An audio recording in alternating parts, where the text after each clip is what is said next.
আসসালামু আলাইকুম। স্বাগত আজকের গুরুত্বপূর্ণ সংবাদে। শুরুতেই সংবাদের শিরোনাম।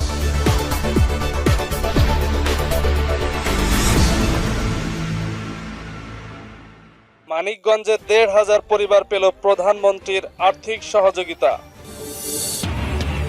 মোদি বিরোধী লড়াইয়ে মমতায় এখন বিরোধীদের প্রেরণা। এখনো ধোঁয়া উঠছে সুন্দরবনে। করোনায় কাজ হারিয়েছেন ৬২% মানুষ, সিপিডির জরিপ। গ্রিন সিগন্যাল পেলেই আবেদন করবে খালেদা জিয়ার পরিবার। শুনছিলেন শিরোনাম, এবারে বিস্তারিত। মানিকগঞ্জে ১,৫০০ পরিবার পেল প্রধানমন্ত্রীর আর্থিক সহযোগিতা। আসন্ন পবিত্র ঈদ উল ফিতর উপলক্ষে শিবালয় উপজেলায় অসহায় দুস্থ ১,৫০০ পরিবারের মধ্যে প্রধানমন্ত্রীর মানবিক আর্থিক সহযোগিতা ও ঈদ উপহার সামগ্রী বিতরণ করেছেন স্থানীয় এমপি নাইমুর রহমান দুর্জয়। এ সময় মানিকগঞ্জ ১ আসনের সংসদ সদস্য এ এম নাইমুর রহমান দুর্জয় বলেন, লকডাউনের শর্ত কিছুটা শিথিল করার খবরে অনেক মানুষ তাদের পরিবারের সব সদস্যদের নিয়ে ঈদের শপিংয়ে যাচ্ছেন। এমন অবাধ চলাফেরা চলতে থাকলে এবং সরকার নির্দেশিত স্বাস্থ্যবিধি না মানলে আমাদের দেশেও করোনা পরিস্থিতি ভয়াবহ হবে। তাই আপনাদের কাছে অনুরোধ, আপনারা সবাই স্বাস্থ্যবিধি মেনে চলবেন। শিবালয় উপজেলার উথুলি ইউনিয়নের বারাদিয়া উচ্চ বিদ্যালয় প্রাঙ্গণে মঙ্গলবার দুপুরে অসহায় দুস্থ ১,০০০ পরিবারের মধ্যে প্রধানমন্ত্রী শেখ হাসিনার পক্ষ থেকে মানবিক আর্থিক সহযোগিতা এবং শিবালয় ইউনিয়নের শিবালয় বেলায়েত হোসেন উচ্চ বিদ্যালয় মাঠ প্রাঙ্গণে ৫ শতাধিক পরিবারকে ঈদ উপহার সামগ্রী বিতরণ করেন তিনি। এ সময় জেলা আওয়ামী লীগের সাংগঠনিক সম্পাদক তায়েবুর রহমান টিপু, শিবালয় উপজেলা নির্বাহী কর্মকর্তা বি এম রুহুল আমিন রিমন, জেলা আওয়ামী লীগের অর্থ বিষয়ক সম্পাদক রহিম খান, শিবালয় থানার ওসি ফিরোজ কবির, উপজেলা আওয়ামী লীগের সাধারণ সম্পাদক মোহাম্মদ আব্দুল কুদ্দুস, উপজেলা পরিষদের ভাইস চেয়ারম্যান মেরাজ হোসেন লালন, মহিলা ভাইস চেয়ারম্যান রোনা লাইলা, উথুলি ইউনিয়ন পরিষদের সদস্য মাসুদুর রহমান মাসুদ প্রমুখ উপস্থিত ছিলেন। মোদি বিরোধী লড়াই মমতাই এখন বিরোধীদের প্রেরণা। সকল জল্পনা কল্পনার অবসান ঘটিয়ে আবারও পশ্চিমবঙ্গের ক্ষমতা দখল করেছেন মমতা বন্দ্যোপাধ্যায়। অসম এই লড়াইয়ে তিনি শুধু ক্ষমতাসীন বিজেপিকেই হারাননি, হারিয়েছেন ভারতের পরাক্রমশালী প্রধানমন্ত্রী নরেন্দ্র মোদীকেও। গত রবিবার পশ্চিমবঙ্গের বিধানসভা নির্বাচনের ফল ঘোষণা হতেই গোটা ভারতে মোদি বিরোধী শিবিরে নতুন আশার আলো হয়ে উঠেছেন তৃণমূল সুপ্রিমো। কিন্তু এরপর টানা তৃতীয়বারের মতো বঙ্গজয়ী মমতার এবারের লক্ষ্য কি হবে? দিল্লি। এ নিয়ে লিখেছেন ভারতীয় সাংবাদিক ব্রজেশ কুমার সিং। তার ভাষায়, পশ্চিমবঙ্গে ভোটের ফলাফল তখন স্পষ্ট। নরেন্দ্র মোদী অমিত শাহেদের প্রবল চেষ্টা উড়িয়ে বাংলার সিংহাসনে তৃতীয়বারের মতো মমতা বন্দ্যোপাধ্যায়ের বসা নিশ্চিত। এমন মুহূর্তে তার কাছে একটি টিভি চ্যানেলের প্রশ্ন ছিল, এবারের নির্বাচন কি বেশি চ্যালেঞ্জার ছিল? তখন মাত্রই নন্দীগ্রামে মমতার পরাজয়ের খবর সামনে এসেছে। তা সত্ত্বেও গোটা দলকে কাঁধে বয়ে জিতিয়ে আনা মমতার উত্তর দেন, গোটা দেশের জন্য এই নির্বাচন অত্যন্ত গুরুত্বপূর্ণ। আমরা মানুষের আশীর্বাদে সেই নির্বাচনে জিতেছি। দেশবাসীর কথা বিবেচনায় এই নির্বাচন আমার কাছে বড় চ্যালেঞ্জ ছিল। তাহলে কি এবারের লক্ষ্য দিল্লি? মমতার জবাব, এখন প্রথম লক্ষ্য পশ্চিমবঙ্গের মানুষকে করোনা থেকে বাঁচানো। সেটি আগে মিটিয়ে তারপর বাকি সব।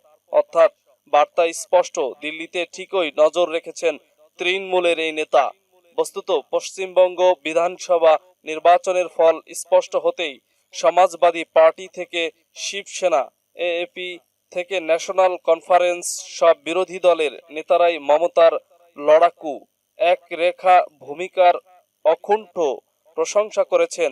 ভারতের বিভিন্ন প্রান্ত থেকে আসছে একের পর এক টুইট ও বিবৃতি। তারাও যেন ধরে নিয়েছেন মোদীকে হারাতে মমতাই হতে পারেন একমাত্র মুখ।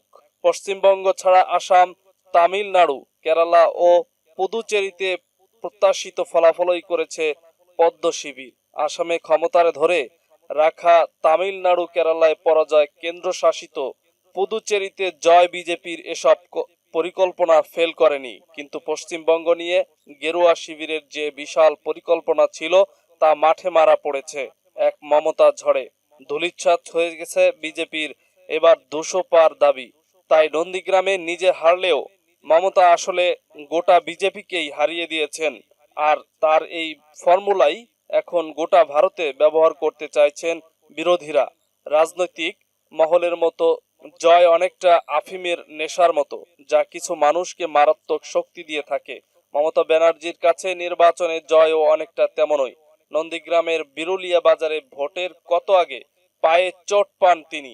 চিকিৎসকরা তাকে 1 মাস বিশ্রামে থাকতে বললেও তা মানেননি তৃণমূল সুপ্রিমো। দুদিন পর থেকেই পায়ে প্লাস্টার আর হুইল চেয়ারকে সঙ্গী করে বেরিয়ে পড়েন ভোটের প্রচারে। সেই অবস্থায় শেষ করেন 8 দফার নির্বাচন। অবশেষে রবিবার নিজের পায়ে উঠে দাঁড়িয়েছেন মমতা, অবশ্য বঙ্গজয় নিশ্চিত করে। তারপর এবারের নির্বাচন পশ্চিমবঙ্গের হলেও তা আদতে হয়ে উঠেছিল মোদি বনাম মমতার লড়াই। আর সেই লড়াইয়ে জয় ছিনিয়ে আনতেই মমতাকে নিয়ে স্বপ্ন দেখতে শুরু করেছে বিরোধী শিবির। যদিও বিজেপির কাছে আপাতত নন্দীগ্রামে মমতার পরাজয়টাই যা একটু স্বস্তির জায়গা, আর আসামে ক্ষমতা ধরে রাখাই তাদের মুখ রক্ষা। রাজনৈতিক মহলের একাংশের ধারণা ছিল আসামে সর্বানন্দ সোনোয়াল ও হিমন্ত বিশ্ব শর্মার অন্দরদর্দ কংগ্রেসকে বাড়তি সুবিধা দিতে পারে, যদিও বাস্তবে কংগ্রেস ও বরউদ্দিন আজমলকে ধূলিসাৎ করে দিয়েছে বিজেপি। অপরদিকে পদুচেরিতেও প্রথম পাতা খোলা দুঃসময়ে গেরুয়া শিবিরকে আরেকটু শাস্তি দিতে পারে। এখনো ধোঁয়া উঠছে সুন্দরবনে। মঙ্গলবার সুন্দরবনের শরণখোলা রেঞ্জের দাসের ভারানী গহীন বনের আগুন নেভানো হলেও বুধবার সেখানকার কয়েকটি স্থান থেকে ধোঁয়া উঠতে দেখায় ফায়ার সার্ভিসের একটি ইউনিট সেখানে পানি দেওয়ার কাজ শুরু করেছে। শরণখোলা রেঞ্জের সহকারী বন সংরক্ষক জয়নাল আবেদিন দুপুর 1টায় বিষয়টি নিশ্চিত করেন। তিনি জানান, নতুন করে কোনো আগুন লাগেনি। সোমবার যে স্থানে আগুন লেগেছিল মঙ্গলবার বিকেলে তা পুরোপুরি নিয়ন্ত্রণে আসে। এরপরও বুধবার দুপুরের দিকে আগুনে পুড়ে যাওয়া এলাকার কয়েকটি স্থানে ধোঁয়া দেখতে পাওয়ায় আবারও শরণখোলা ফায়ার সার্ভিসের একটি ইউনিট সেখানে পানি দেওয়া শুরু করেছে। তিনি আরো বলেন, বুধবার অধিকতর সতর্কতার অংশ হিসেবে আগুন লাগা স্থান পরিদর্শন করার কথা ছিল বন বিভাগ ও ফায়ার সার্ভিস কর্তৃপক্ষের। আমরা নির্ধারিত সেই কাজটি করছি। এ বিষয়ে বাগেরহাট ফায়ার সার্ভিস ও সিভিল ডিফেন্সের উপসহকারী পরিচালক মোহাম্মদ গোলাম সরোয়ার জানান, নতুন কোনো স্থানে আগুন লাগেনি। পূর্বের আগুন লাগার কয়েকটি স্থানে আবারও ধোঁয়া দেখতে পাওয়া। সতর্কতা হিসেবে ফায়ার সার্ভিসের একটি ইউনিট সেখানে পানি দিচ্ছে। করোনায় কাজ হারিয়েছেন ৬২% মানুষ, সিপিডির জরিপ। মহামারী করোনা ভাইরাসের প্রকোপে ৬২% মানুষ কাজ হারিয়েছে বলে বেসরকারি গবেষণা প্রতিষ্ঠান সেন্টার ফর পলিসি ডায়ালগের সিপিডি এক জরিপে উঠে এসেছে। এদের মধ্যে বেশিরভাগই কাজ হারিয়েছেন গত বছরের এপ্রিল-মে মাসে। প্রতিষ্ঠানটির জরিপে উঠে এসেছে, কাজ হারানোর বেশিরভাগ মানুষ নতুন করে কর্মসংস্থানে ফিরে এসেছে, কিন্তু এরপরও আয় কমে গেছে। সেই সঙ্গে কমেছে কর্মঘণ্টা। আয় কমে যাওয়ায় ৬২% মানুষ খাওয়া কমিয়ে দিয়েছেন। আবার অনেকের ঋণ বেড়েছে, কেউ কেউ সম্পদ বিক্রি করে দিয়েছেন। বুধবার ভার্চুয়াল প্ল্যাটফর্মে আয়োজিত কোভিড কালে আয় ও কর্মসংস্থান পরিস্থিতি কিভাবে মানুষগুলো টিকে আছে শীর্ষক এক সংলাপে এ জরিপের তথ্য তুলে ধরা হয়। সিপিডির পক্ষে জরিপ প্রতিবেদনটি তুলে ধরেন রিসার্চ ফেলো তৌফিক ইসলাম। তিনি জানান, শ্রম শক্তির যে কাঠামো আছে সেটাকে ব্যবহার করে ২৬০০ খানার ওপর এই জরিপ পরিচালিত হয়। চলতি বছরের জানুয়ারির শেষ সপ্তাহ থেকে ফেব্রুয়ারির প্রথম সপ্তাহের মধ্যে এই জরিপ করা হয়েছে। ফলে মার্চের শেষে বা এপ্রিলের শুরু থেকে করোনার যে দ্বিতীয় ঢেউ এসেছে তার চিত্র জরিপে তুলে আনা সম্ভব হয়নি। জরিপের তথ্য তুলে ধরে তৌফিক বলেন, ৬২% মানুষ জানিয়েছেন তারা কখনো না কখনো কর্ম হারিয়েছেন, তবে সবাই একই সময়ে হারাননি। বেশিরভাগ মানুষ গত বছরের এপ্রিল মে মাসে কাজ হারিয়েছেন যখন সাধারণ ছুটি বা লকডাউন চলছিল। তিনি জানান, যারা চাকরি হারিয়েছেন তাদের প্রায় 85% 1 মাসের বেশি সময় কর্মহীন ছিলেন। তবে গুরুত্বপূর্ণ বিষয়, আমরা যখন জরিপ করি তখন প্রায় সবাই চাকরি ফেরত পেয়েছেন। সে হিসাবে মোট কর্মসংস্থানের সংখ্যা আগের বছরের তুলনায় বেড়েছে। নতুন কর্মসংস্থানের চিত্র তুলে ধরে তিনি বলেন, আমরা দেখতে পেয়েছি এ কর্মসংস্থানটা এসেছে মূলত কৃষি খাত থেকে। কৃষি খাতে কর্মসংস্থার প্রবৃদ্ধি হয়েছে প্রায় 18%। সেই তুলনায় আমাদের সেবা খাত, যেটা কর্মসংস্থানের সব থেকে বড় জায়গা, সেখানে আমরা দেখছি নেতিবাচক প্রভাব পড়েছে, প্রায় 1.5% মতো কমে গেছে। শিল্প খাতে কর্মসংস্থানের প্রায় 4% বেড়েছে। জরিপের তথ্য তুলে ধরে তিনি বলেন, আমরা দেখতে পারছি কর্মসংস্থান সেবা খাত থেকে কৃষি খাতের দিকে গেছে। ফলে আমরা যে ধরনের কাঠামোগত রূপান্তরের কথা বলি, সেই রূপান্তর যতটা আধুনিক খাতে হওয়ার কথা ছিল, সে গ্রিন সিগন্যাল পেলেই আবেদন করবে খালেদা জিয়ার পরিবার। করোনা আক্রান্ত বিএনপি চেয়ারপারসন খালেদা জিয়াকে রাজধানীর এভার কেয়ার হাসপাতালের করোনা কেয়ার ইউনিটে রাখা হয়েছে। তাকে নিয়মিত অক্সিজেন দেওয়া হচ্ছে। এমতো অবস্থায় তাকে বিদেশে নিয়ে চিকিৎসা দেওয়ার বিষয়ে আলোচনা শুরু হয়েছে। উন্নত চিকিৎসার জন্য তাকে বিদেশে নিতে চায় পরিবার। বিদেশ নেওয়ার অনুমতি চেয়ে সোমবার রাতে খালেদা জিয়ার ভাই শামীম ইস্কাদার ও বিএনপি মহাসচিব মির্জা ফখরুল ইসলাম আলমগীর স্বরাষ্ট্রমন্ত্রী আসাদুজ্জামান খান কামালের সঙ্গে টেলিফোনে যোগাযোগ করেন। তারা খালেদা জিয়ার শারীরিক অবস্থা সম্পর্কেও স্বরাষ্ট্রমন্ত্রীকে অবহিত করেন। মঙ্গলবার দুপুরে বিএনপি চেয়ারপারসন খালেদা জিয়াকে হাসপাতালে দেখতে যান মির্জা ফখরুল ইসলাম। সেখানে তিনি প্রায় 1 ঘন্টা ছিলেন। জানা গেছে, উন্নত চিকিৎসার জন্য খালেদা জিয়াকে বিদেশে নেওয়ার ব্যাপারে পরিবারের পক্ষ থেকে সরকারের উচ্চ পর্যায়ে যোগাযোগের চেষ্টা চলছে। সবুজ সংকেত পেলেই পরিবারের পক্ষ থেকে আবেদন করা হবে। এ বিষয়ে স্বরাষ্ট্রমন্ত্রী আসাদুজ্জামান খান কামাল মঙ্গলবার সাংবাদিকদের বলেন, চিকিৎসার জন্য বিদেশ যেতে খালেদা জিয়া বা তার পরিবার সরকারের কাছে কোনো আবেদন করেননি। খালেদা জিয়াকে পরবর্তী কোনো সুবিধা নিতে হলে আদালতের মাধ্যমেই আসতে হবে।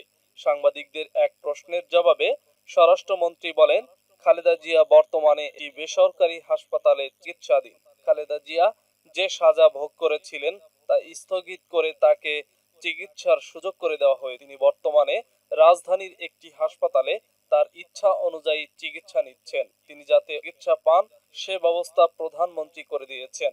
খালেদা জিয়া যদি বিদেশ যেতে আবেদন করেন তাহলে সরকারের পক্ষ থেকে কি ব্যবস্থা নেবেন, এমন প্রশ্নের জবাবে স্বরাষ্ট্রমন্ত্রী বলেন, এটি আদালতের বিষয়। প্রধানমন্ত্রী যে ধারায় সাজা স্থগিত রেখে চিকিৎসা নেওয়ার সুযোগ দিয়েছেন, এর বাইরে অন্য কিছু চাইলে তাকে আদালতে যেতে হবে। আরো কিছু পেতে হলে কোর্টের মাধ্যমে আসতে হবে। তবে এ ব্যাপারে আইনমন্ত্রী আনিসুল হক যুগান্তরকে বলেন, বিদেশে বা চিকিৎসা নিতে পারবেন না। সরকারের দেওয়া সেই শর্ত শিথিল করলে খালেদা জিয়ার বিদেশে যেতে আইনগত কোনো বাধা থাকে না। এটা নির্ভর করছে একেবারেই সরকারের সিদ্ধান্তের ওপর। এখনো বিএনপি বা খালেদা জিয়ার পরিবারের তরফ থেকে এরকম কোনো আবেদন পায়নি। জানতে চাইলে অ্যাটর্নি জেনারেল এম আমিনুল যুগান্তরকে বলেন, বিএনপি চেয়ারপারসন খালেদা জিয়াকে চিকিৎসার জন্য বিদেশে পাঠানোর অনুমতি বিষয়ে পরিস্থিতি বিবেচনা করে সরকার সিদ্ধান্ত নেবে। কারণ সরকার খালেদা জিয়াকে শর্ত সাপেক্ষে মুক্তি দিয়েছে। সরকারই এই শর্ত শিথিল করতে পারবেন। পরিস্থিতি বিবেচনা করে সরকারই বলবে তারা আদালতে যাবেন না কি করবেন।